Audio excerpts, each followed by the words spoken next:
Abangan sa Congress News. Muling pagpapatupad ng 35% na taripa para sa rice imports, pangmatagalang solusyon ayon kay House Speaker Faustino Bogie D. III. House Speaker, tiniyak ang 7,000 pesos na cash assistance para sa nasa 1 milyong magsasaka.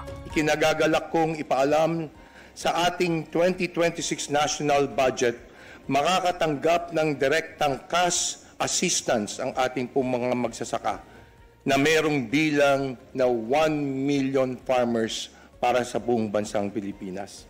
Pagpapanumbalik ng tiwala ng taong bayan sa mababang kapulungan, binigyang diin ni House Speaker Faustino Bogie D. III kasabay ng pangunguna sa flag ceremony ng Kamara. Ito rin ay paalala na mas kailangan nating pagbutihin ang ating trabaho at ibalik ang tiwalang iyon sa pamamagitan ng tapat na paglilingkod.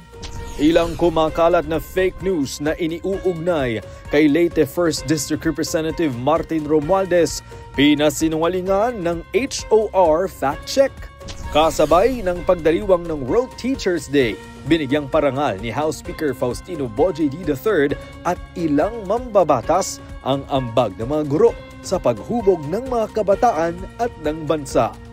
At House of Representatives Cooperatives Week inilunsad sa Kamara. Ilang kooperatiba ibinida ang kanilang mga produktong tatak Pilipino. Tutukan lahat ng yan mamayang alas 5:30 ng hapon dito lang sa Congress TV at IBC.